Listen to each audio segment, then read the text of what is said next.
ஆண்டவரே உதவி செய்யுங்கப்பா. கதறி அழுது அவர்கிட்ட கேளுங்க. ஆண்டவரே என்ன உயர்த்துங்கப்பா.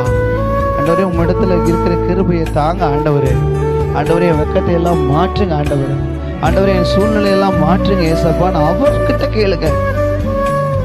அவர்கிட்ட கேட்காத வரைக்கும் நீங்க எதையுமே பெற்றுக்கொள்ளவே முடியாது. நம்ம வாழ்க்கையில நமக்கு இருக்கிற பலன் என்ன தெரியுங்களா? கர்த்தர் நம்ம கூட இருக்கிறார். கர்த்தர் நம்ம ஜெபத்தை கேட்கிறவரா இருக்கிறாரு. கர்த்தர் நம்மோடு கூட நம் மத்தியில நமக்கு முன்பாக நமது வலது பக்கத்துல நிழலாக அவர் இருக்கிறார் என்று வாக்கு உரைத்திருக்கிறார். அவரை பக்கத்துல வச்சுட்டு நாம எதுவுமே கேட்காம இருக்கிறோம். அவரை பக்கத்துல வச்சுட்டு தான் இந்த வியாதியோடு இருக்கிறோம். அவரை பக்கத்துல வச்சுட்டு தான் சாத்தானுடைய கட்டுகளோடு இருக்கிறோம். அவரை பக்கத்துல வச்சுட்டு தான் என்ன பண்றதுன்னு தெரியாம இருக்கிறோம். அவரை பக்கத்துல வச்சுட்டு தான் ஊழியத்துல அறுவடை இல்லாம நாம இருக்கிறோம். அவரை பக்கத்துல வச்சுட்டு தான் நாம விழுந்து விழுந்து எழுந்திருக்கிறோம்.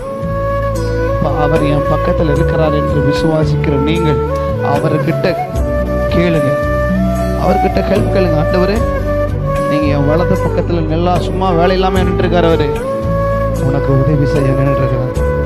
உன்னை பலப்படுத்த நின்றுட்டு இருக்கிறாரு. நீ தடுமாறும் பொழுது உன்னை தாங்கி பிடிக்க கர்த்தர் நிற்கிறாரு. கர்த்தரோட கரம் உன் வலது கையை பிடிச்சிருக்குது. அவர் உன்னை வழி நடத்திட்டு போகும்படிக்கு உன் வலது பக்கத்துல நிற்கிறாரு.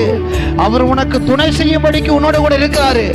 அவர் உனக்கு எல்லாவற்றிலும் உதவி செய்து உன்னை பலப்படுத்த அவர் உன்னோட கூட இருக்கிறார். ஓ பலவீனங்கள் மத்தியில பலனை கொடுக்க அவர் உன் கூட இருக்கிறார்.